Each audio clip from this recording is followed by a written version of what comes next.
హరే కృష్ణ. ఈ హరే కృష్ణ నరసింహ నీరాజనం కార్యక్రమంలో పాల్గొంటున్న మీ అందరికీ స్వాగతం, సుస్వాగతం. ఇవాళ ఈ కార్యక్రమంలో 12వ రోజు. ప్రతిరోజు సాయంత్రం గీతా సందేశం అనే మరొక కార్యక్రమాన్ని ప్రారంభించాము.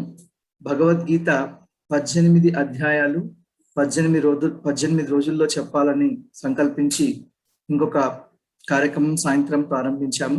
ప్రతిరోజు సాయంత్రం 8 గంటలకు ఈ గీతా సందేశం కార్యక్రమం ఉంటుంది. మహిళలకు మాత్రమే ప్రత్యేకమైన కార్యక్రమం గీతా సందేశం మధ్యాహ్నం 3 గంటలకు. మీలో ఎవరైనా జాయిన్ అవ్వాలనుకుంటే ఆ కార్యక్రమాల్లో కూడా మీరు జాయిన్ అవ్వచ్చు. అందరికీ కూడా ఆ కార్యక్రమానికి సంబంధించిన ఇన్ఫర్మేషన్ గ్రూప్లోనే పోస్ట్ చేస్తున్నాం. మనము మంగళాచరణంతో మొదలు పెడదాం. నమో ఓం విష్ణు పాదాయ కృష్ణ ప్రేష్ఠాయ భూతలే శ్రీమతే భక్తి వేదాంత స్వామినితి నామినే. నమస్తే సారస్వతే దేవే గౌరవాణి ప్రచారిణి నిర్విశేష శూన్యవాది పాశ్చాత్య దేశతారిణి. వాగీశాయస్య వదనే లక్ష్మీర్యస్య చ వక్షసి యస్యాస్తే హృదయే సంవేత్ తం నృసింహమహం భజే. నమస్తేద్భుత సింహాయ సాధులోక భయాపహ వామనాయ నమస్తుభ్యం క్రాంత త్రిభువనాయ చ. ఉగ్రం వీరం మహావిష్ణుం జ్వలంతం సర్వతోముఖం నృసింహం భీషణం భద్రం మృత్యోర్మృత్యుం నమామ్యహం. ప్రహ్లాద నారద పరాశర పుండరీక వ్యాసాంబరీష సుఖ సౌనక భీష్మదాల్భ్యాం రుక్మాంగదోద్ధవ విభీషణ ఫల్గుణాది పుణ్యానిమాన్ పరమ భాగవతాం నమామి.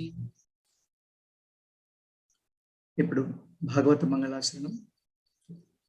పాదౌ యదీయౌ ప్రథమా ద్వితీయౌ తృతీయ తుర్యౌ కథితౌ యదూరు నాభేస్తథా పంచమయేవ షష్టౌ భుజాంతరం దోర్యుగలం తథాన్యౌ కంఠస్థు రాజన్నవమో యదీయౌ ముఖారవిందం దశమం ప్రఫుల్లం ఏకాదశో యస్య లలాటపట్టం శిరోపి యద్వాదశ ఏవ భాతి. తమాదిదేవం కరుణానిధానం తమాలవర్ణం సుహితావతారం అపార సంసార సముద్ర సేతుం భజామహే భాగవత స్వరూపం భజామహే భాగవత స్వరూపం. ఓం నమో భగవతే వాసుదేవాయ.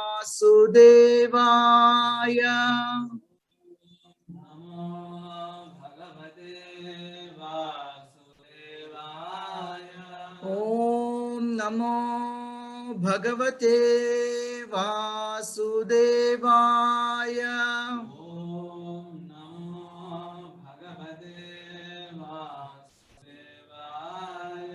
ఓం నమో భగవతే వాసుదేవాయ.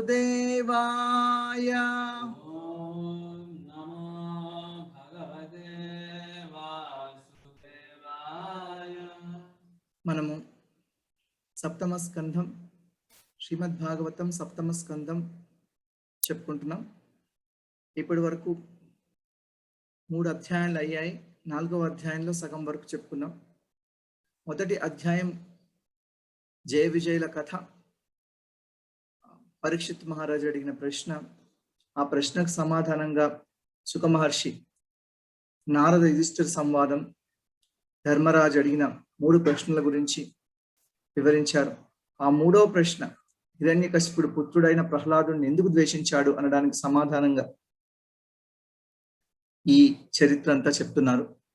2వ అధ్యాయంలో చూసాం మనం హిరణ్యకశిపుడి ఉపావేశం, హిరణ్యాక్షుడు చనిపోయాడని హిరణ్యకశిపుడికి అంతులేని ఆవేశం వచ్చింది.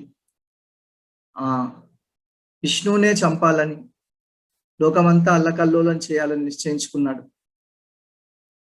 ఇంట్లో పులి, మనం అంటుంటాం కదా, ఇంట్లో పిల్లి బయట పులి అని. అలాగా బయట అలా ప్రవర్తించినా కానీ తన అనుచరులతోటి, కుటుంబ సభ్యులతో చాలా నిదానంగా చక్కగా మాట్లాడి ఏడుస్తున్న వాళ్ళందరినీ వాళ్ళకు ఆత్మతత్వం బోధించి వాళ్ళకు స్వాంతన చేకూర్చాడు. అందులో భాగంగా సుయజ్ఞుడి కథ చెప్పాడు. ఏ విధంగా అయితే ఆ సుయజ్ఞుడి రాణులు కూడా చనిపోయిన తన భర్త కోసం ఏడుస్తున్నారో, అప్పుడు యమధర్మరాజు అక్కడికి వచ్చి వాళ్లకు ఆత్మతత్వం చేయడం, ఇవన్నీ హిరణ్యకశిపుడు వృషాభానువుకు, తన తల్లి అయిన దితికి, తమ్ముడి పిల్లలకు అందరికీ బోధించాడు. ఈ విధంగా వాళ్ళను కూడా ఆ దుఃఖం నుంచి బయటకు వచ్చేటట్లు చేశాడు. అదంతా 2వ అధ్యాయంలో చెప్పుకున్నాం. 3వ అధ్యాయంలో సావు లేకుండా హిరణ్యకశిపుడు అమరత్వం కోసం ప్రయత్నించడం, ఘోరమైన తపస్సు చేయడం, దానివల్ల ఆ తపో ప్రభావం వల్ల ముల్లోకాలు అల్లకల్లోలమయ్యాయి. అప్పుడు దేవతలంతా బ్రహ్మదేవుడి దగ్గరికి వెళ్ళి బ్రహ్మదేవుడికి హిరణ్యకశిపుడి యొక్క మనోగతాన్ని, అతని కుతంత్రాన్ని వివరించారు. ఏదో విధంగా ఈ తపస్సును ఆపివేయాలని బ్రహ్మదేవుడిని కోరుకున్నారు. బ్రహ్మ హిరణ్యకశిపుడికి సాక్షాత్కరించి హిరణ్యకశిపుడు చేసిన తపస్సును అభినందించి అతనికి జవసత్వాలు తిరిగి ప్రసాదించాడు. హిరణ్యకశిపుడు బ్రహ్మదేవుణ్ణి అతిశయోక్తులతో కీర్తించాడు. తర్వాత అనేక వరాలు అడిగాడు, సావు లేకుండా ఉండాలి అని. అవన్నీ చెప్పుకున్నాం. తర్వాత ఆ వరదానంతో బ్రహ్మదేవుడు వరదానం చేశాడు. హిరణ్యకశిపుడు వరగర్వంతో దిక్కులన్నీ జయించాడు, దేవలోకాన్ని ఆక్రమించాడు, ఇంద్రభవనంలో నివసించాడు, ఇంద్రుడి సింహాసనాన్ని అధిష్ఠించాడు. దేవతలందరూ పరతంత్రులయ్యారు. వాళ్ళ స్వాతంత్రం కోల్పోయి పరాధీనులై హిరణ్యకశిపుణ్ణి స్తుతిస్తూ అక్కడ ఈ విధంగా భయాందోళనలతో జీవితం గడుపుతున్నారు.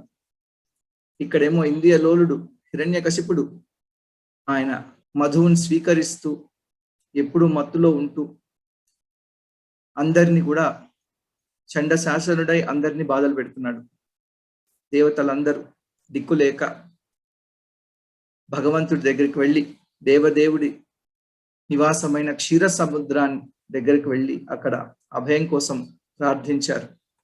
ఇంతవరకు చెప్పుకున్నాం నిన్న.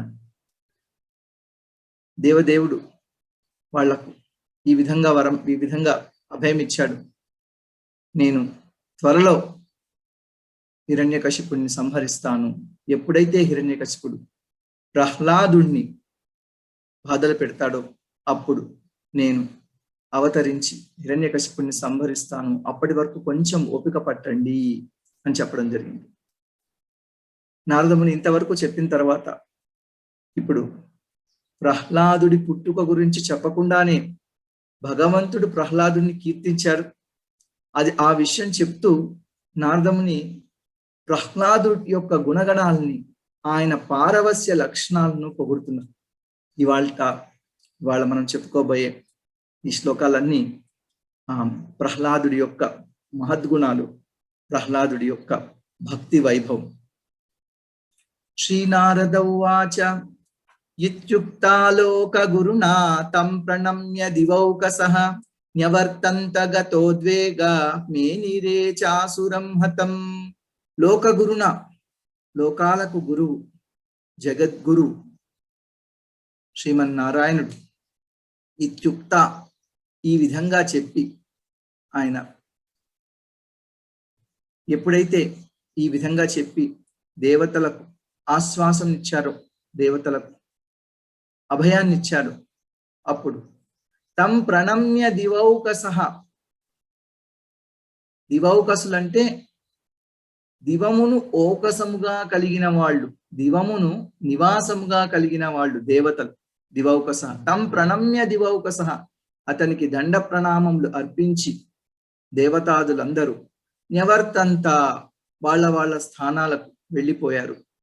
గతోద్వేగా, వాళ్ళ ఉద్వేగం గతించింది, వాళ్ళ ఉద్వేగం నశించిపోయింది, వాళ్ళ భయం తొలగిపోయింది. ఎందుకంటే భగవంతుడు వాళ్ళకు అభయం ఇచ్చాడు, త్వరలో నేను అవతరించబోతున్నాను, నేను హిరణ్యకశిపుణ్ణి సంహరిస్తాను, ఎన్ని వరాలున్నప్పటికీ కూడా ఈ రాక్షసుని నేను సంహరిస్తాను. మేనిరే చాసురం హతం, ఇహ హిరణ్యకశిపుడు చచ్చినట్టే అని మేనిరే భావించారు. మేనిరేచ అసురం హతం, ఈ అసురుడు ఇక చచ్చినట్టే అని దేవతలందరూ భావించారు, ఆనందించారు, భయాన్ని పక్కన పెట్టేశారు, ఉద్వేగం తొలగిపోయింది.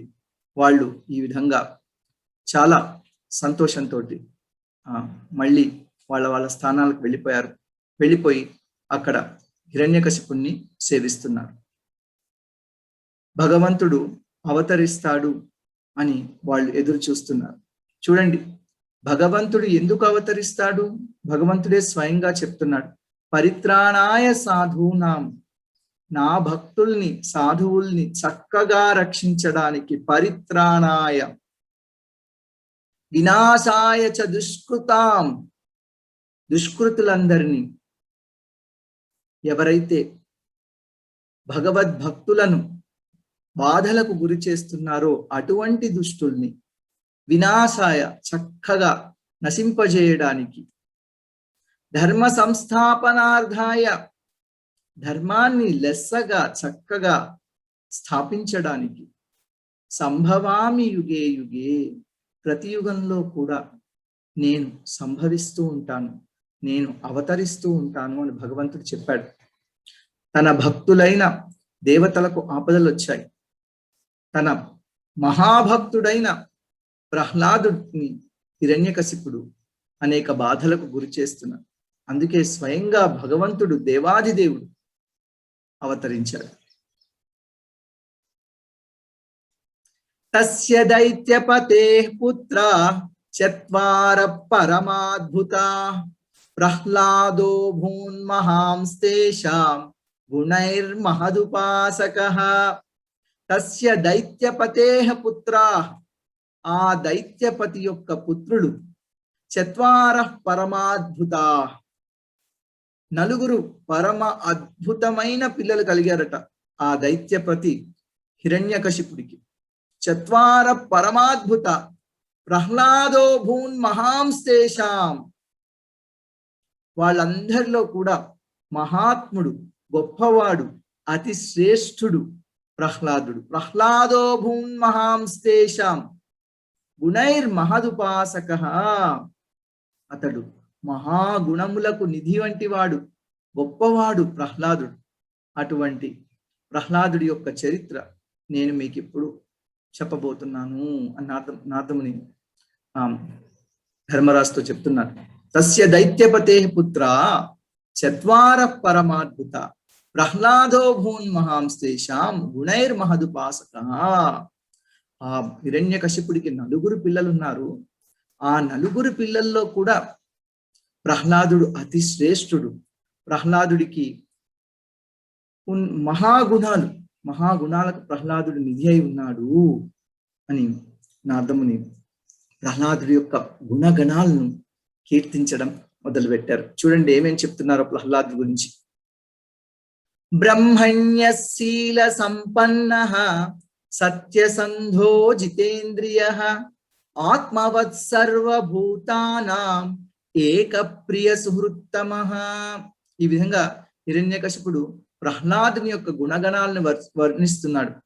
బ్రహ్మణ్యః, ఇతడు బ్రహ్మమును అవగాహన చేసుకోవడం కోసం కృత నిశ్చయుడై ఉన్నాడు. బ్రహ్మణ్య గుణ సంపన్నుడై ఉన్నాడు. బ్రహ్మణ్యః శీల సంపన్నః, సచ్చరిత్రుడు, గొప్ప శీలవంతుడు, సత్యసంధుడు, ఎప్పుడు కూడా సత్యమునే భాషిస్తున్నాడు. ఎప్పుడు కూడా ఆ పరమ సత్యమైన భగవంతుని యందే మనస్సు లగ్నం చేసి ఉన్నాడు. అందుకే సత్యసంధుడు, జితేంద్రియుడు, ఇంద్రియములన్నీ జయించినవాడు, కర్మేంద్రియములు జ్ఞానేంద్రియములు వశములో ఉంచుకున్నవాడు, ఆత్మవత్ సర్వభూతానాం, సర్వభూతములకు ఆత్మ వంటి వాడు, అంటే సర్వభూతముల ఎడ దయగలిగి ఉన్నవాడు. ఆత్మవత్ సర్వభూతానాం, ఏ జీవికి కాని ఏ విధమైన ఆపద కూడా కలిగించకుండా ఉండేవాడు. మామూలుగా అసురులంటే అందరికీ ఆపద కలిగించేవాళ్ళు.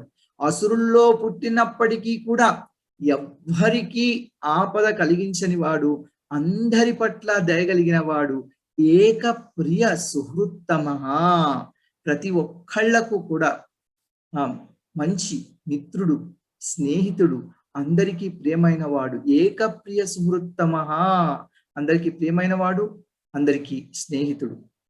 ఇలా నారదముని ప్రహ్లాదుని యొక్క గుణగణాలను కీర్తిస్తున్నారు. దాసవత్సన్నతార్యాంగ్రిహి పితృవత్తీనవత్సలః భాతృవత్ సదృశే స్నిగ్ధో గురుష్వీశ్వర భావనః విద్యార్థ రూప జన్మాఢ్యో మానస్తంభ వివర్జితః. చూడండి, ఎవరి పట్ల ప్రహ్లాదుడు ఎలా ఎలా ప్రవర్తిస్తున్నారో ఇక్కడ చెప్తున్నారు. దాసవత్సన్నతార్యాంగిహి, ఆయన గౌరవనీయుల అయిన వారిని దాసుడిలాగా సేవిస్తున్నాడు. దాసవత్సన్నతార్యాంగిహి, వాళ్ళ యొక్క పాదాలకు నమస్కరిస్తున్నాడు, వాళ్ళని ఒక దాసుడిలాగా సేవిస్తున్నాడు. పితృవత్ దీనవత్సలః, దీనుల్ని తండ్రిలాగా ఆదరిస్తున్నాడు. పితృవత్ దీనవత్సలః, దీనవత్సలుడు కాబట్టి దీనుల పట్ల ప్రేమతోటి, దీనుల పట్ల కరుణతోటి వాళ్ళను తండ్రి వలె ఆదరిస్తున్నాడు. భ్రాతృవత్ సదృశే స్నిగ్ధో, స్నేహంతో తన సాటివారి అందరినీ ఒక సోదరుల్లాగా భావించాడు. భాతృవత్ సదృశే స్నిగ్ధో, నాకు అసురుల కుటుంబంలో పుట్టిన ఇటువంటి భక్తి కలిగింది, ఈ భక్తిని నేను మీకు ఇవ్వదలుచుకుంటున్నాను అని గురుకులంలో కూడా తన తోటివారైన సాటివారైన ఆ అసుర బాలకులందరికీ కూడా కృష్ణ చైతన్యాన్ని ప్రబోధించాడు. గురుష్వీశ్వర భావనః, గురుషు ఈశ్వర భావనః, ఈశ్వర గురువులను భగవంతుడితో సమానంగా భావించాడు. గురుషు ఈశ్వర భావనః, గురువులను, తర్వాత ఇంకా కూడా తనకంటే పెద్దవారైన వాళ్ళందరినీ కూడా భగవంతుడితో సమానంగా భావించి, అంటే భగవంతుడిలాగా ఆదరించాడు, వాళ్ళని భగవంతుడిలాగా సేవించాడు, భగవంతుని ప్రేమించినట్టు వాళ్ళని ప్రేమించాడు. గురుషు ఈశ్వర భావనః విద్యార్థ రూప జన్మాఢ్యో, ఇంకా చూడండి, విద్య చదువు సంధ్యల్లో, అర్థ ఆస్తిపాస్తుల్లో, రూప అందచందాల్లో, జన్మ తర్వాత వంశంలో, ఆఢ్య గొప్పవాడు, అంటే గొప్ప చదువు, ఐశ్వర్యం, సౌందర్యం, ఉత్తమ జన్మ. ఎందుకు ఉత్తమ జన్మ? అతడు హిరణ్యకశిపుడు పుత్రుడు. హిరణ్యకశిపుడు ఇప్పుడు ముల్లోకాధిపతి, అంతకంటే గొప్ప విషయం కశ్యపుని మనుమడు, దితి మనుమడు. అటువంటి దితి తన పిల్లలు రాక్షసులు అవుతారు అని తెలిసి ఎంతో బాధపడింది. అప్పుడు కశ్యపుడు ఇలా అనుగ్రహించాడు, ప్రహ్లాదుడు హిరణ్యకశిపుడు పుత్రుడు, నీ మనుమడు గొప్ప విష్ణు భక్తుడవుతాడు అని. అటువంటి కశ్యప వంశంలో పుట్టినవాడు అందరికంటే గొప్పవాడు ఆ వంశంలో. విద్యార్థ రూప జన్మాఢ్య, చదువులోను, సంపదలోను, అందంలోను, వంశంలోను అందరికంటే గొప్పవాడు. అయినప్పటికీ కూడా ఏమాత్రం, చూడండి, ఎప్పుడైనా ఎవరికైనా బాగా చదువుకున్నారా, బాగా డబ్బులు సంపాదించారా, చాలా అందంగా ఉన్నారా, ఉత్తమ కుటుంబంలో పుట్టారా, గొప్ప వాళ్ళ కుటుంబంలో, వాళ్ళకి ఎంతో గర్వం ఉంటుంది. ఒకవేళ గర్వం లేకపోయినా కానీ, గర్వం లేదని నటించినప్పటికీ కానీ వాళ్ళకు భక్తి మాత్రం కలగదు. అటువంటి వాళ్లకు భక్తి కలగడం అసంభవము అని కుంతీదేవి కృష్ణుణ్ణి ప్రార్థిస్తూ భాగవతంలో చెప్తోంది. త్వాం అకించన గోచరం, ఏమీ లేని వాళ్లకే, ఏమీ లేని వాళ్లకు, ఇదేది నాది కాదు అని భావించిన వాళ్లకు, లేక ఏమీ లేని వాళ్లకు, కించిత్తు కూడా లేనివాడు అకించను. అటువంటి అకించనల చేతనే నీవు సాధింపదగిన వాడివి. కానీ జన్మైశ్వర్య శృతశ్రీభి ఏభిమాన మధపుమాం నైవార్హత్వాం అభిధాతుం వై, నైవార్హత్యభిధాతుం వై త్వాం అకించన గోచరం అని చెప్పింది కుంతీదేవి. జన్మ ఐశ్వర్యము ఇటువంటివి, జన్మైశ్వర్య శృత శ్రీ అందము చదువు ఇటువంటి ఉన్న వాళ్లకు భక్తి కలగడం సాధారణంగా జరగదు. ప్రహ్లాదుడికి ఇవన్నీ ఉన్నప్పటికీ కూడా ప్రహ్లాదుడు గొప్ప విష్ణు భక్తుడయ్యాడు. అందుకే ఆ వంశంలో అందరికంటే కూడా గొప్పవాడు ప్రహ్లాదు. మానస్తంభ వివర్జిత, ఇంతేకాకుండా అభిమానము దంభము ఏమాత్రము లేనివాడు. మానస్తంభ వివర్జిత, ఏమాత్రం గర్వం లేనివాడు.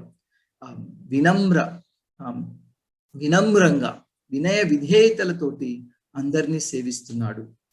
పెద్దలను సేవకుడిలాగా, తర్వాత గౌరవనీయులైన వాళ్ళందరినీ సేవకుడిలాగా, దీనుణ్ణి తండ్రిలాగా, తోటి వారిని సోదరుడిలాగా, గురువుల్ని భగవంతుడిలాగా సేవిస్తున్నాడు ప్రహ్లాదుడు.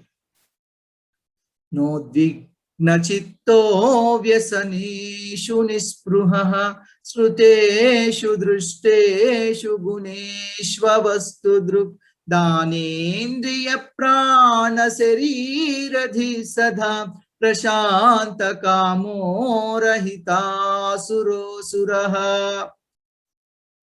న ఉద్విగ్న చిత్తః వ్యసనేషు, అయ్యా వ్యసనేషు కష్టాల్లో, ఎన్ని కష్టాలు లభించినప్పటికీ, ఎన్ని కష్టాలు ఎదురైనప్పటికీ, నా ఉద్విగ్న చిత్తః, అతని చిత్తము ఉద్విగ్నం అవ్వలేదు, కష్టాలలో కలత చెందలేదు. చూడండి, ఏనుగులతో తొక్కించాడు, పాములతో చంపించాలని ప్రయత్నించాడు హిరణ్యకశిపుడు, సముద్రంలోకి తోసేశాడు, అలా పర్వతాల పైనుంచి పడేశారు, శూలాలతో పొడిపించాడు. ఎన్ని చేసినప్పటికీ కూడా ప్రహ్లాదుడు కలత చెందలేదు. నోద్విగ్న చిత్తో వ్యసనేషు నిస్పృహః, అంటే భౌతికమైన స్పృహ లేనివాడు. అతనుకు ఏమాత్రం కూడా బాధ కలగలేదు, ఎటువంటి ప్రమాదమైన పరిస్థితి ఎదురైనా కలత చెందలేదు. శృతేషు దుష్టేషు గుణేష్వస్తు,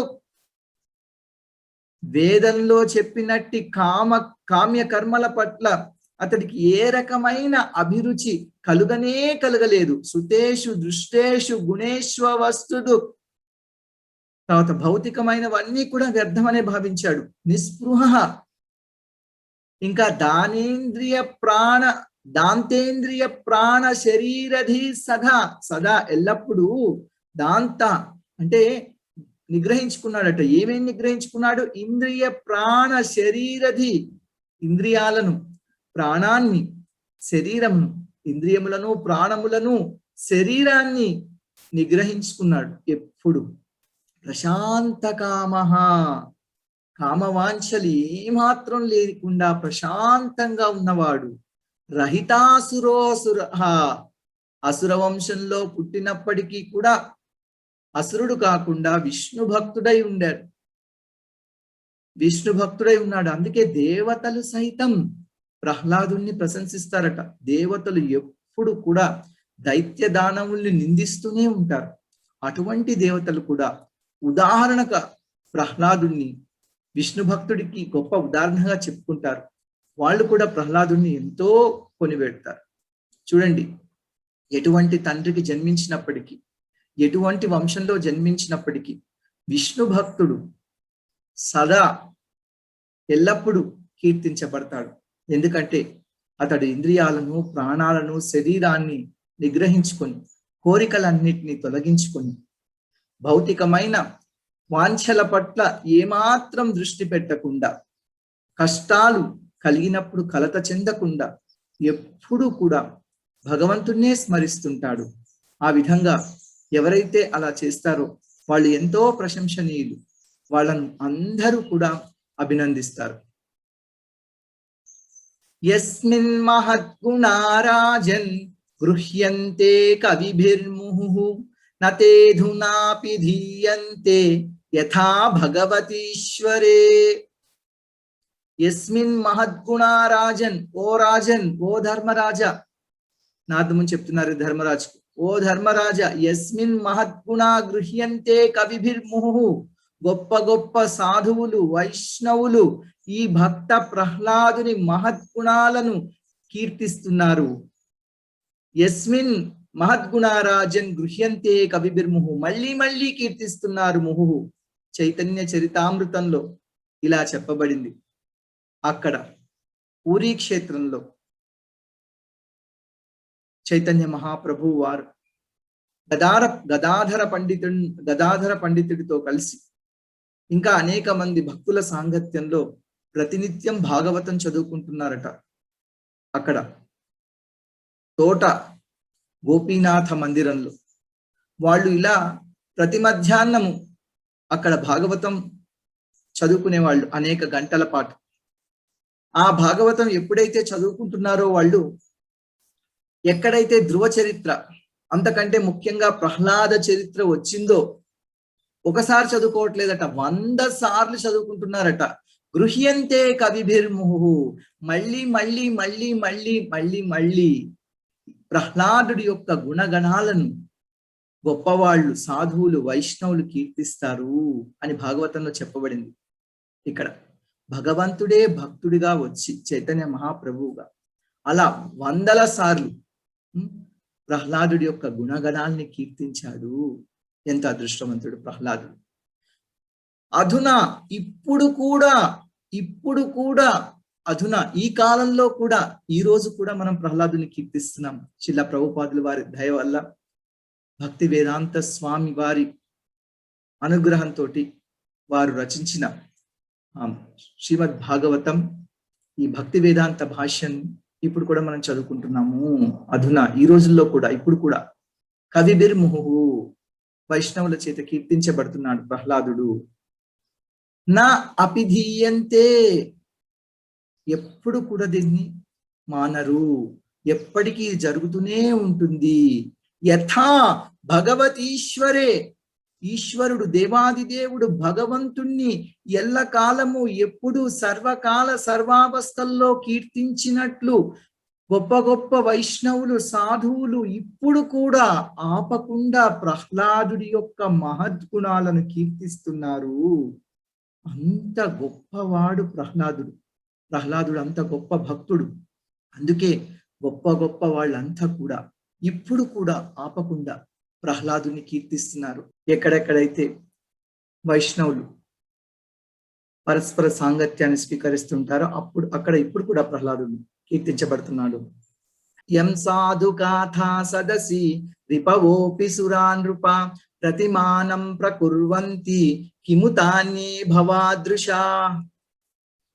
ఎక్కడైతే సాధువులు సమావేశం అవుతున్నారో హరికథ కోసం, సాధుగాథా సదసి, యం సాధుగాథా సదసి, ఎక్కడైతే సాధువులు గాథలు చేస్తున్నారో, గాథలు చెప్పుకుంటున్నారో, హరికథ చెప్పుకుంటున్నారో ఆ సభల్లో, ఆ సదస్సుల్లో రిపవోపి సురానృపా, దేవతలు కూడా రిపవోపి, శత్రువైనప్పటికీ కూడా, శత్రువు కుటుంబంలో పుట్టినవాడు శత్రువు, ఆ విధంగా రిపవోపి సురానృప, ఓ రాజా, శత్రువైనప్పటికీ కూడా దేవతలు ప్రతిమానం ప్రకుర్వంతి, ప్రహ్లాదుడిని మహాభక్తునికి ఉపమానంగా, మహాభక్తునికి దృష్టాంతంగా ప్రకుర్వంతి చెప్పుకుంటున్నారు, ఉదహరిస్తున్నారు. ప్రతిమానం ప్రకుర్వంతి, ప్రహ్లాదున్నే గొప్ప భక్తుడుగా చెప్పుకుంటున్నారు. దేవతలు కూడా అటువంటి సమావేశాల్లో దేవతలు కూడా ప్రహ్లాదుని కీర్తిస్తున్నారు. కిముతాన్యే భవాదృశ, కిముతాన్యే భవాదృశ, ఇక మీ వంటి వారి గురించి చెప్పుకునేది ఏముంది? నీ గురించి వేరుగా ఏం చెప్పాలి? నీవు ఎప్పుడు కూడా నీవు గొప్ప భక్తుడివి, ప్రహ్లాదుడు వంటి గొప్ప భక్తుల్ని నీవు నిత్యము కీర్తిస్తూ ఉంటావు అని యుధిష్ఠిర మహారాజును, ధర్మరాజును కూడా నారదముని అభినందిస్తున్నారు. నీకు ప్రహ్లాదుడి పట్ల ఎంతో ప్రేమ ఉంది, నీ వంటి వాళ్ళు ఎప్పుడు ప్రహ్లాదుడి గురించే చర్చిస్తూ ఉంటారు. ఇటువంటి సదస్సుల్లో ఇప్పుడు కూడా నువ్వు ప్రహ్లాదుడి గురించి తెలుసుకోవాలనుకున్నావు, అందుకే అందరి ముందు ఇలా అడుగుతున్నావు. దేవతలు కూడా ప్రహ్లాదుడిని ఒక గొప్ప ఉదాహరణగా, మహాభక్తుడికి గొప్ప ఉదాహరణగా భావించి అతన్ని అనేక చోట్ల దృష్టాంతంగా చెప్పుకుంటూ ఉంటారు అని చెప్తున్నాను. గుణేరమల సంఖ్యేయై మాహాత్మ్యం తస్య సూచ్యతే వాసుదేవే భగవతి యస్య నైసర్గికీ రతిః. గుణేరలమ సంఖ్యేయై, అసంఖ్యాకమైన గుణములు ప్రహ్లాదుడికి ఉన్నాయి. గుణేరమల సంఖ్యేయై, ప్రహ్లాదుడికి అసంఖ్యాకమైన దివ్య గుణాలున్నాయి. ఎవరు ఈ గుణాలను లెక్కించగలరు? మాహాత్మ్యం తస్య సూచ్యతే, అతడి మాహాత్మ్యము ఈ విధంగా సూచించబడుతోంది. మాహాత్మ్యం తస్య సూచ్యతే వాసుదేవే భగవతి యస్య నైసర్గికీ రతిః. భగవంతుడైన వాసుదేవుని పట్ల అతనికి నైసర్గికీ రతిః, సహజ సిద్ధమైన ప్రేమ ఉంది. వాసుదేవే భగవతి యస్య నైసర్గికీ రతిః. చూడండి, ఎక్కడో ఒకడు మనుషుల్లో ఎవరికో ఒక్కళ్ళకు భగవంతుడి పట్ల ఇటువంటి ప్రేమ అవసరం లేదు. ఎవరికో ఒకళ్ళకి భగవంతుడి పట్ల ఇటువంటి ప్రేమ ఉంటుంది. అటువంటి భక్తుడిని మనం ఎక్కడో ఒక దగ్గర చూస్తాం. అంటే మనం కూడా భగవంతుడిని సేవిస్తూ ఉంటాం, కానీ మనకు ఇటువంటి సహజమైన రతి భగవంతుడి పట్ల ఉండదు. ఏదో చేయాలి కాబట్టి చేస్తుంటాం, ఇతరులు చెప్పారు కాబట్టి చేస్తుంటాం, పెద్దవాళ్ళు చెప్పారు కాబట్టి చేస్తుంటాం, గురువులు ఆజ్ఞాపించారు కాబట్టి భక్తి చేస్తుంటాం.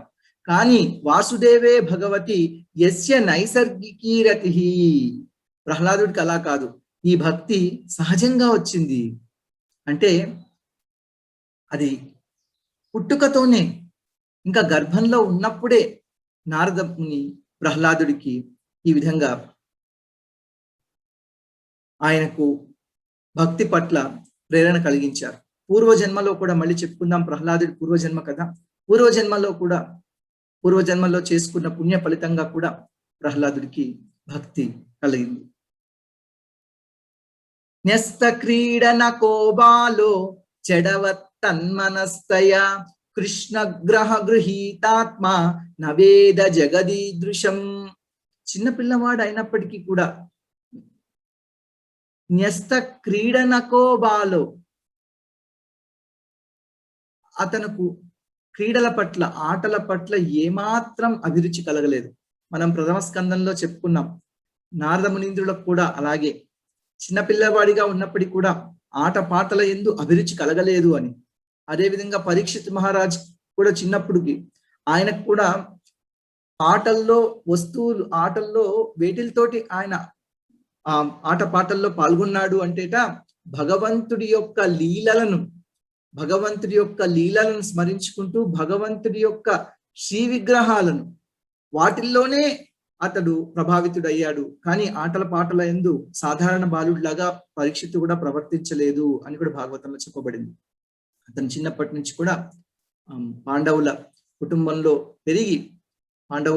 పుట్టి పాండవుల కుటుంబంలో పెరిగాడు కాబట్టి పరీక్షిత్తు కూడా అటువంటి భావనే ఉంది. చూడండి, నారదముని చెప్తున్నారు ఎవరికి? ధర్మరాజు. తర్వాత సూత గోస్వామి వారు చెప్తున్నారు సౌనకాది మునులకు. మళ్ళీ అక్కడ సుఖదేవ్ గోస్వామి వారు పరీక్షిత్తుకు చెప్తున్నారు. వీళ్ళల్లో చాలా మందికి, పరీక్షిత్ మహారాజుకు, సుఖదేవ్ గోస్వామి వారికి, నారదుడికి, పరీక్షిత్తుకు, వీళ్ళందరికీ కూడా చిన్నప్పటి నుంచి వాళ్ళు భక్తులు, వాళ్ళకు ఆటపాటల పట్ల అభిరుచి కలగలేదు. జడవత్ తత్ మనస్తయ, ఎప్పుడు ఒక జడులాగా ఉన్నాడట. ఎందుకు? తత్ మనస్తయ, భగవంతుణ్ణే స్మరించుకుంటూ, భగవంతుణ్ణే తలుచుకుంటూ ఆ తన్మయత్వంలో ఉన్నాడు కాబట్టి అతను ఒక జడులాగా అనిపిస్తున్నాడట, ఒక పిచ్చివాడిలాగా అనిపిస్తున్నాడట. కృష్ణ గ్రహ గృహీతాత్మ, కృష్ణుడు అనే గ్రహం గ్రహించబడిన వాడు కాబట్టి. చూడండి, మనం ఏమనుకుంటాం, ఎవరికైనా ఒక్కోసారి చెప్పుకుంటాం, వీడికి ఏదో గ్రహం పట్టింది, వీడికి ఏదో దయ్యం పట్టింది, అందుకే ఆ గ్రహం పట్టింది, దయ్యం పట్టింది, అందుకే ఇలా ప్రవర్తిస్తున్నాడు, ఏం చేస్తున్నాడు వీడికి తెలియట్లేదు అనుకుంటాం కదా. ఈయనకు పట్టిన గ్రహం ఏమిటట? కృష్ణ గ్రహం. కృష్ణ గ్రహ గృహీతాత్మ, కృష్ణ భక్తి భావనతోటి ఇలా ప్రభావితమైందన్న, ఎప్పుడు కృష్ణుణ్ణే తలుచుకుంటూ తత్ మనస్థయ, ఆయన యొక్క ఆలోచనే చేస్తూ ఆయన్నే తలుచుకుంటూ తన్మయత్వంలో ఒక జడులాగా ప్రవర్తిస్తున్నాడట. నవేద జగదీదృశం, ఈ భౌతిక ప్రపంచంలో ఏం జరుగుతుంది, ఈ ఇంద్రియ భోగ కర్మలు, వీటి గురించి ఏమాత్రము అతనికి తెలియదు. నవేద జగదీదృశం. ఎప్పుడైతే ఒక భక్తుడు భగవంతుడి యొక్క స్మరణలోనే ఉంటాడో, భగవంతుడినే తలుచుకుంటూ ఉంటాడో, భగవంతుడినే కీర్తిస్తూ ఉంటాడో, అప్పుడు భౌతికమైనవేవి అతనికి తెలియరావు. ఆసీన పర్యటన్నశ్నన్ శయాన ప్రపిబన్ బ్రువన్ నానుసంధత్త ఏతాని గోవింద పరిరంభిత. ఇలా అతను గోవింద పరిరంభితుడై ఉంటే నానుసంధత్త ఏతాని, అతనికి ఏమీ తెలియట్లేదట. ఏమేం తెలియట్లేదు అంటే, నాదము చెప్తున్నాడు, ఎప్పుడు కృష్ణ చింతనలో ఉన్నాడు కాబట్టి, మనస్సు భగవంతుడి పట్లే అనురక్తుడై ఉన్నాడు కాబట్టి, భగవంతుడినే స్మరిస్తున్నాడు కాబట్టి అతనికి ఏం జరుగుతుందో తెలియట్లేదన్నాం. ఆసీన అంటే కూర్చున్నప్పుడు కూర్చున్నాడని తెలియట్లేదు. పర్యటన, అతను నడుస్తుంటే నడుస్తున్నానని తెలియట్లేదట. అస్నం తింటుంటే తింటున్నానని తెలియట్లేదు.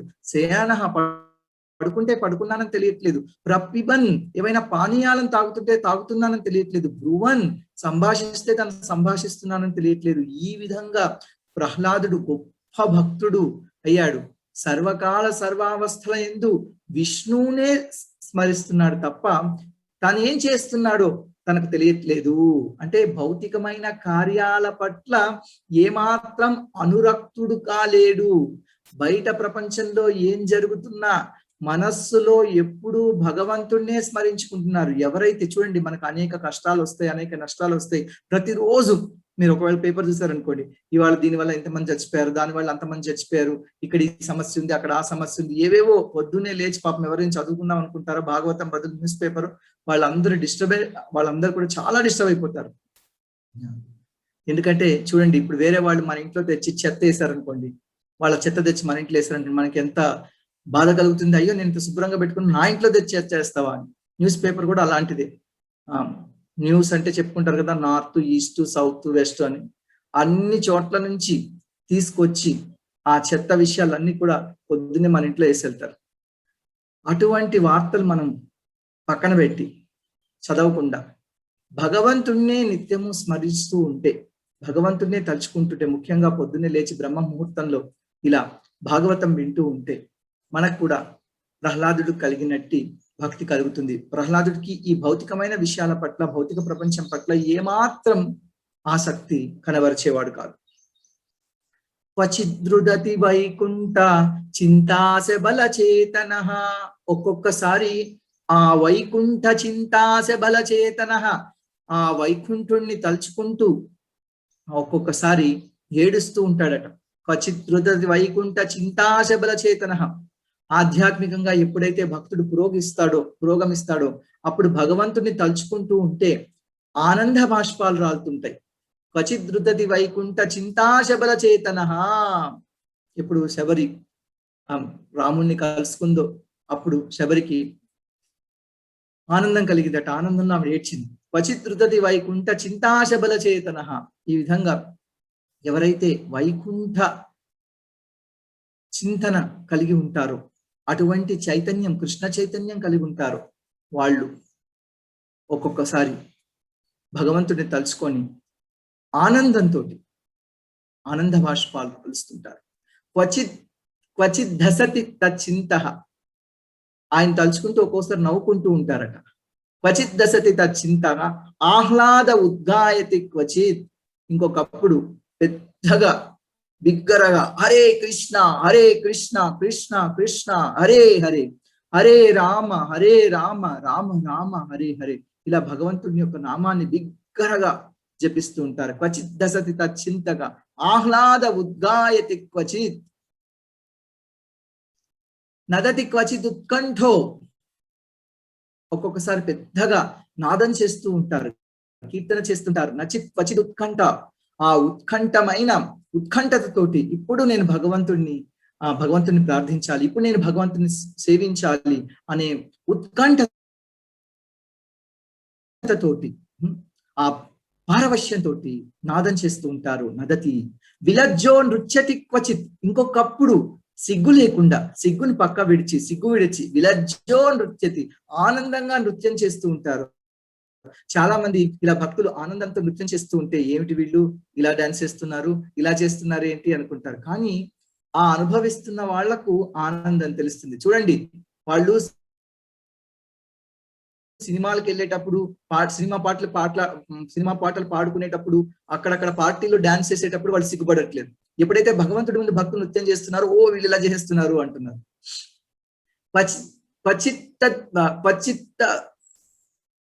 క్వచిత్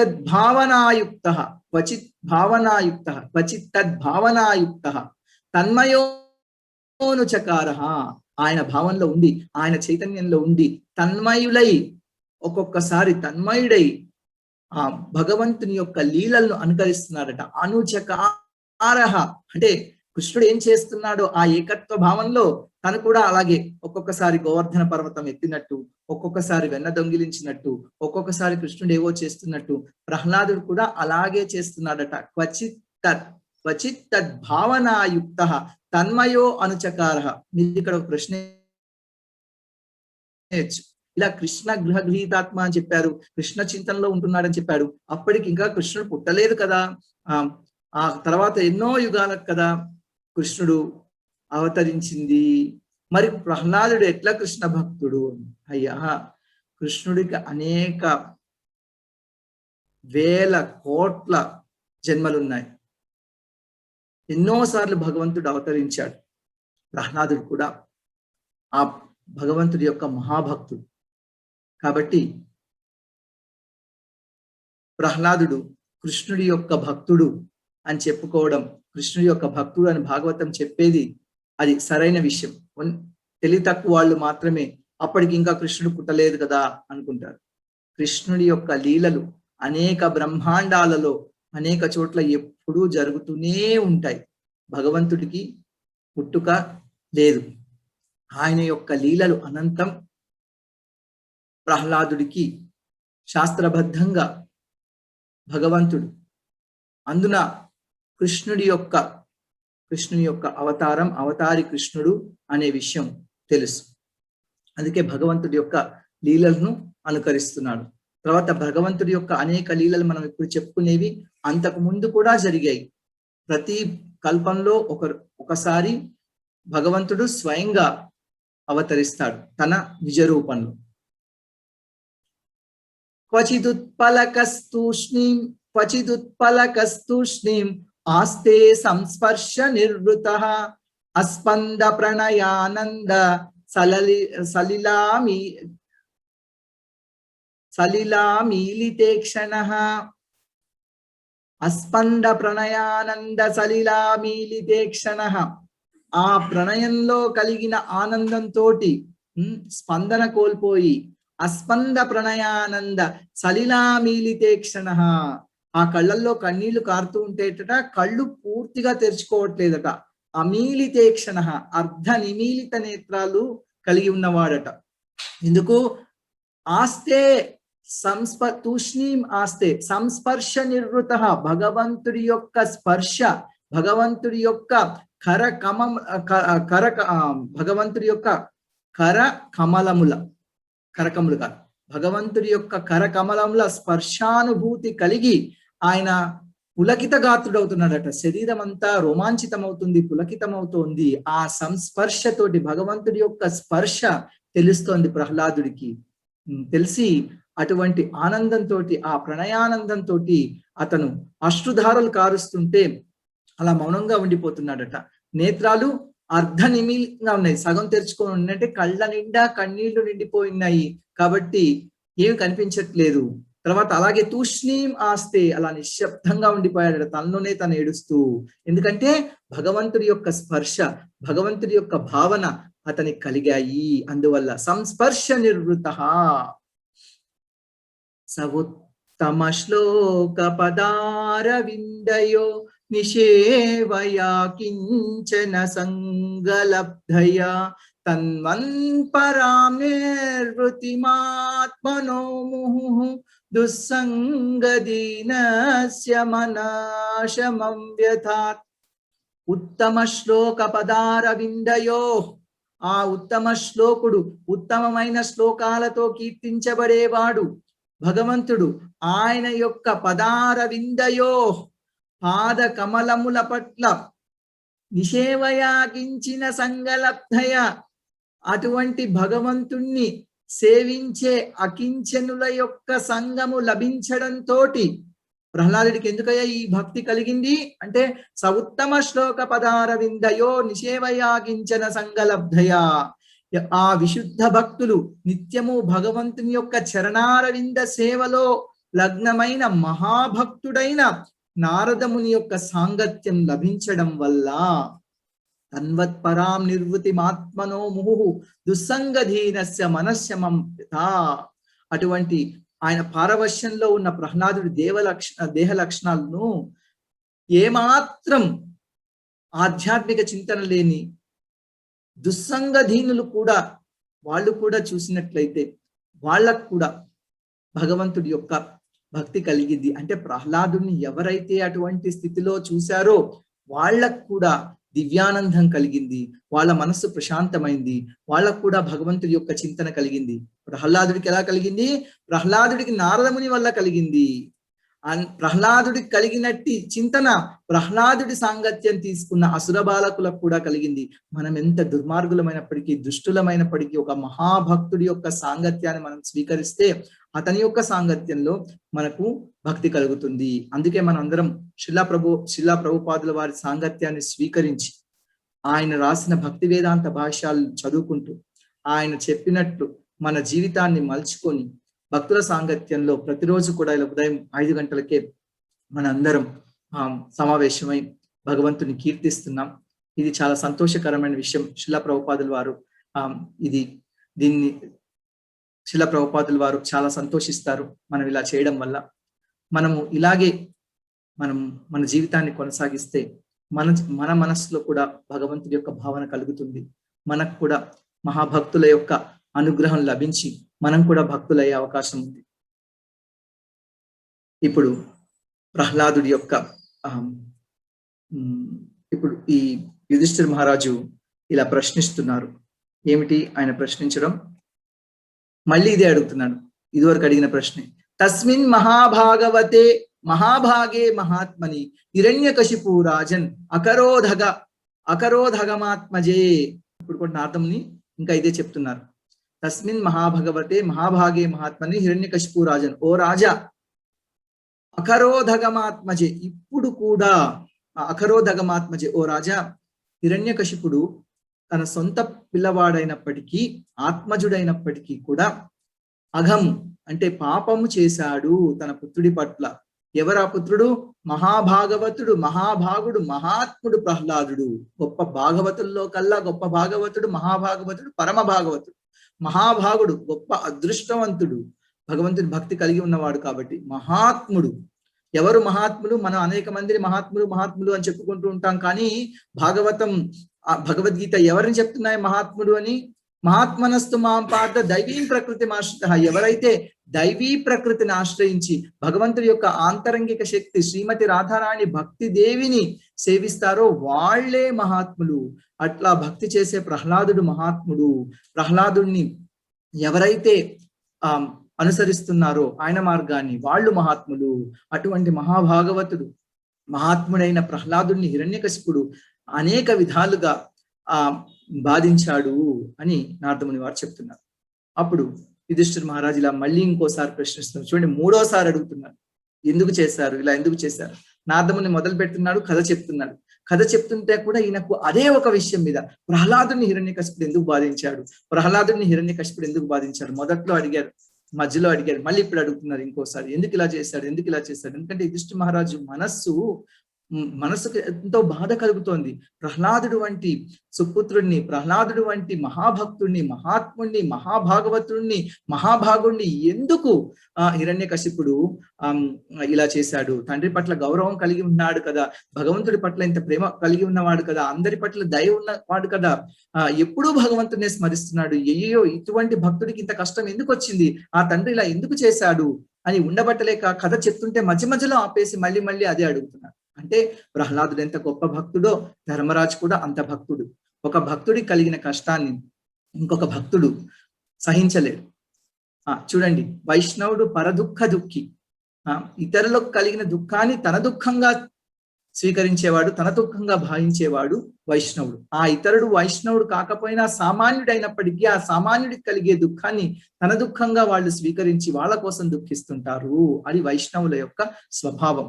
దేవర్ష ఏతదిచ్ఛామో వేదితుం తవ సువ్రత యదాత్మజాయ శుద్ధాయ పితదాత్సాధవేహ్యగం. ఓ దేవర్షి, ఓ సువ్రత,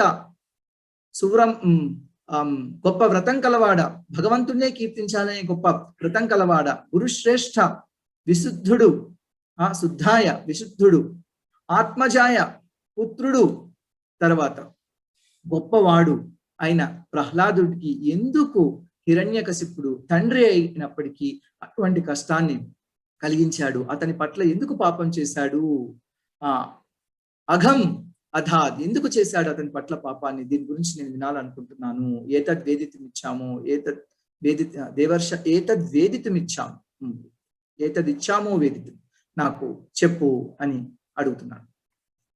పుత్రాన్ విప్రతికూలాన్ స్వాన్ పితర పుత్రవత్సల ఉపాలభంతే శిక్షార్థం నైవాఘమపరో యథా. పుత్రాన్ ప్రతికూలాన్ స్వాన్ పితర పుత్రవత్సల. తండ్రులకు సహజంగా పుత్రుల పట్ల వాత్సల్యం కలిగి ఉంటారు కదా తండ్రులు, వాళ్ళు పుత్రవత్సలై ఉంటారు. పుత్రాన్ విప్రతికూలాన్, వాళ్లకు పుత్రులు ఒకవేళ వ్యతిరేకంగా ఉన్నప్పటికీ కూడా తండ్రులు వాళ్ళ పట్ల వాత్సల్యం కలిగి ఉంటారు. ఉపాలవంతే శిక్షార్థం నైవాఘమపరో యథా. ఒక్కొక్కసారి ప్రేమతోటి వాళ్ళ సంక్షేమం కోసం, వాళ్ళకు ఉపదేశం కోసం ఒక్కొక్కసారి పిల్లల్ని శిక్షిస్తూ ఉంటారు. కానీ తండ్రులకు పిల్లలంటే, ముఖ్యంగా పుత్రులు అంటే ఎంతో ప్రేమ ఉంటుంది కదా. నైవ అఘమపరో యథ, ఎందుకు హిరణ్యకశిపుడు ఉత్తమ పుత్రుడైన ప్రహ్లాదుని శిక్షించాడు, ఏ తప్పు చేయని వాడిని ఎందుకు శిక్షించాడు, ఎందుకు అన్ని రకాలైన బాధలు కలిగించాడు, అష్ట కష్టాలు కలిగించాడు ప్రహ్లాదుడికి. ఇది తట్టుకోలేకపోతున్న ధర్మరాజు. అందుకే మళ్ళీ మళ్ళీ మళ్ళీ మళ్ళీ ఎంత కష్టం వచ్చింది ప్రహ్లాదుడికి. అసలు తండ్రి అనేవాడు ఇలా చేస్తాడా, ఇలా చేయకూడదు కదా. పిల్లలు తప్పు చేస్తే ప్రేమ కోసం దండిస్తారే తప్ప ఇలా చంపాలని చేస్తారు. అసలు ఆ రోజుల్లో 5000 సంవత్సరాల క్రితం ఎటువంటి తండ్రులు లేరు. కానీ ఇప్పుడు ఈ కాలంలో, ఈ కలియుగంలో ఇప్పుడు ఎంతో మంది తండ్రులు చూస్తున్నాం, వాళ్ళు పిల్లలను చంపేస్తున్నారు. కొన్నిసార్లు గర్భంలో, కొన్నిసార్లు బయట. ఏ తప్పు చేయని వాళ్ళని, చిన్న పిల్లల్ని వాళ్ళ స్వలాభంలో కోసం చంపుతున్నారు. తండ్రుల సంగతి పక్కన పెట్టండి, తల్లులు సైతం అనేక మంది ఇలా చేస్తున్నారు. ఇది చాలా తప్పు. ఈ విషయం ఇలా ప్రవర్తించకూడదు. మన పిల్లలనే కాదు, ఏ జీవి పట్ల మనం ఎవరికి కూడా ఆపద కలిగించకూడదు. కిముతానువశాన్ సాధూంస్ తాదృశాన్ గురుదేవతాన్ ఏతత్ కౌతూహలం బ్రహ్మన్ అస్మాకం విధమ ప్రభో పితు పుత్రాయ యద్వేషో మరణాయ ప్రయోజితః. ధర్మరాజు ఇంకా కూడా ఇలా అడిగారు. విధేయుడు, సదాచారి, తండ్రి పట్ల గౌరవం కలిగిన వాడు, అటువంటి పుత్రుని పట్ల ఆ తండ్రి హిరణ్యకశిపుడు అంత క్రూరంగా వర్తించడం ఎట్లా సంభవమైంది? ఓ బ్రాహ్మణ, బ్రహ్మన్, ఓ ప్రభు, ఉత్తముడైన పుత్రుని చంపాలనే ఉద్దేశంతో తండ్రి అతనికి మరణ శిక్షణలు విధించిన వైనాన్ని నేను ఇంతవరకు, ఈ విపరీత వైనాన్ని ఎప్పుడు కూడా నేను చూసుండలేదు. అదృష్టవంతుడు యుధిష్ఠిర మహారాజు అటువంటివి లోకంలో చూడలేదు. ఎంత దుర్మార్గుల్ని చూసినప్పటికీ తన పిల్లల్ని తను చంపుకునే వాళ్ళని ఎక్కడా చూడలేదు. కానీ ఈ రోజుల్లో మనం దురదృష్టవంతులం, అటువంటివి ప్రతినిత్యం చూడాల్సి వస్తుంది. దానివల్ల మనకెంతో దుఃఖము, బాధ కలుగుతూ ఉంటాయి. పితుపుత్రాయ యద్వేషో మరణాయ ప్రయోజిత, మరణాన్నే కోరుకొని ఎందుకు మరణాన్నే ప్రయోజనంగా ఎందుకు ఇలా దేశించాడు, ఎందుకు ఇలాంటి శిక్షలు వేశాడు, ఇటువంటిది నేను తెలుసుకోవాలనుకుంటున్నాను, ఎందుకు ప్రహ్లాదుడికి ఇంత కష్టం వచ్చింది అని ధర్మరాజు కుతూహలంతో మళ్ళీ మళ్ళీ ప్రశ్నించడంతో నారదముని రేపు మనం చెప్పుకుందాం దానికి జవాబు చెప్పారు. బ్రహ్మాండ పురాణ అంతర్గత ప్రహ్లాదకృత నిసింహ కవచం ఇప్పుడు అందరం కలిసి చదువుకుందాం.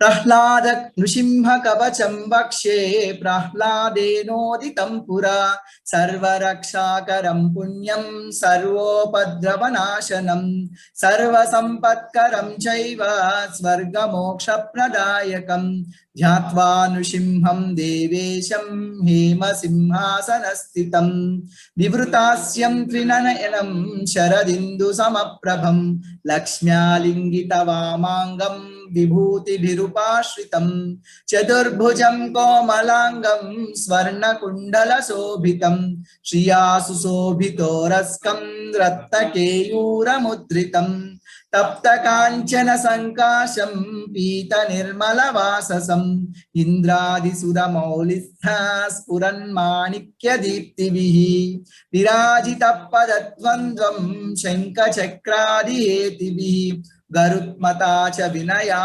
స్తూయమానం ముదాన్వితం సుహృత్కమల సంవాసం కృత్వా తు కవచం పఠేత్ నృసింహో మే శిరః పాతు లోకరక్షార్థ సంభవ సర్వగోపి స్తంభవాసః ఫాలం మే రక్షతు ధ్వనిం నృసింహో మే దృశౌ పాతు సోమ సూర్యాగ్నిలోచనః స్మృతిం మే పాతు నృహరిర్మునివర్యస్తుతి ప్రియః నాసం మే సింహనాసస్తు ముఖం లక్ష్మీముఖ ప్రియః సర్వ విద్యాధిపః పాతు నృసింహో రసనాం మమ వక్త్రం పాత్విందువదనం సదా ప్రహ్లాద వందితః నృసింహ పాతు మే కంఠం స్కంధౌ భూభరాంతకృత్ దివ్యాస్త్ర శోభిత భుజో నృసింహ పాతు మే భుజౌ కరౌ మే దేవ వరదో నృసింహ పాతు సర్వతః హృదయం యోగి సాధ్యశ్చ నివాసం పాతు మే హరి మధ్యం పాతు హిరణ్యాక్ష వక్షః కుక్షి విదారణః నాభిం మే పాతు నృహరీశ్వనాభి బ్రహ్మ సంస్థుతః బ్రహ్మాండ కోటయకట్యాం యస్యాసౌ పాతు మే కటిం గుహ్యం మే పాతు గుహ్యానాం మంత్రాణాం గుహ్య రూపదృక్ ఊరు మనోభవ పాతు జానుని నర రూపదృక్ జంగే పాతు ధరాభరాహర్త యోసౌ నృకేశరి సురరాజ్య ప్రదః పాతు పాదౌ మే నృహరీశ్వరః సహస్రశీర్షా పురుష పాతు మే సర్వశస్తనుం మహోగ్ర పూర్వతః పాతు మహావీరాగ్రజోగ్నితః మహావిష్ణుర్దక్షిణే తు మహాజ్వాలస్తు నైరుతౌ పశ్చిమే పాతు సర్వేషో దిశి మే సర్వతోముఖః నృసింహ పాతు వాయవ్యాం సౌమ్యాం భూషణ విగ్రహః ఈశాన్యాం పాతు భద్రో మే సర్వమంగళదాయకః సంసార భయతః పాతు మృత్యోర్మృత్యుర్నృకేసరి ఇదం నృసింహ కవచం ప్రహ్లాద ముఖమండితం భక్తిమాన్ యః పఠే నిత్యం సర్వ పాపై ప్రముచ్యతే. ఇప్పుడు ఫలశ్రుతి. పుత్రవాన్ ధనవాన్ లోకే దీర్ఘాయురుపజాయతే యం యం కామయతే కామం తం తం ప్రాప్నోత్య సంశయం సర్వత్ర జయమాప్నోతి సర్వత్ర విజయీ భవేత్ భూమ్యంతరిక్ష దివ్యానాం గ్రహాణాం వినివారణం వృచ్చికోరగ సంభూత విశాపహరణం పరం బ్రహ్మ రాక్షస యక్షాణాం దూరోత్సారణ కారణం भूजे वा तालपत्रे वा कवचं लिखितं शुभं करमूले दुतं येन सिद्धेयुः कर्म सिद्धयः देवासुरमनुष्येषु स्वं स्वमेव जयं लभेत् एकसन्ध्यं द्विसन्ध्यं वा यः पठेन्नियतो नरः सर्वमङ्गलमाङ्गल्यं भुक्तिं मुक्तिं च विन्दति द्वात्रिंशतिसहस्राणि पठेत् शुद्धात्मनां नृणाम् कवचस्यास्य मन्त्रस्य मन्त्रसिद्धे प्रजायते अनेन मन्त्रराजेन कृत्वा भस्माभिमन्त्रणम् तिलकं विन्यसेद्यस्तु तस्य ग्रहभयं हरेत् त्रिवारं जपमानस्तु दत्तं वार्यभिमन्त्र्य च भाषयेद्यो नरो मन्त्रं नृसिंहध्यानमाचरेत् तस्य रोगाः प्रणश्यन्ति ये च स्युः सम्भवा किमत्र बहुनोक्तेन नृसिंहसदृशो भवेत् मनसा चिन्तितं यत्तु सतच्चाप्योत्य संशयम् गर्जन्तं गर्जयन्तं निजभुजपटलं स्फोटयन्तं हठन्तं रूप्यन्तं तापयन्तं दिवि भुवि दितिजं क्षेपयन्तं क्षिपन्तं क्रन्दन्तं रोषयन्तं दिशि दिशि सततं संहरन्तं भरन्तं वीक्षन्तं गूर्णयन्तं शरनिकरसतैर्दिव्यसिंहं नमामि। इति श्री ब्रह्मांड पुराणे प्रह्लादोक्तं श्री नृसिंह कवचम्। मंगलं नरसिंहाय मंगलं गुणसिन्धवे मंगलानां निवासाय यादाद्रीशाय मंगलम्। ओम सर्वे भवन्तु सुखिनः सर्वे सन्तु निरामयाः सर्वे भद्राणि पश्यन्तु मा कश्चित् दुःखभाग् भवेत्। ओम शान्तिः शान्तिः शान्तिः। स्वस्ति प्रजाभ्यः परिपालयन्तां न्यायेन मार्गेण महिषा गोब्राह्मणेभ्यः शुभमस्तु नित्यं लोकाः समस्ताः सुखिनो भवन्तु लोकाः समस्ताः सुखिनो भवन्तु। ओम तत्सत् श्री कृष्णार्पणमस्तु। మనము ఈ స్తోత్రానికి నృసింహ కవచ స్తోత్రానికి అర్థం రేపు కార్యక్రమం ప్రారంభం అవ్వగానే చెప్పుకుందాం. ప్రశ్నలు కూడా ఏమైనా ఉంటే ఇవాళ అధ్యాయంలో రేపు చెప్పుకుందాం. రేపు వాటిని ఇప్పుడు మనం అందరము కీర్తన చేద్దాం అందరం కలిసి. దయచేసి అందరి బాగు కోసం అందరి ఆరోగ్యం కోసం అందరం కలిసి ఈ కీర్తన చేద్దాం. దయచేసి అందరూ పాల్గొనండి. కీర్తన తర్వాత అర్చన, అర్చన తర్వాత జపం, వీటిలో కూడా అందరూ పాల్గొనండి. హరే కృష్ణ.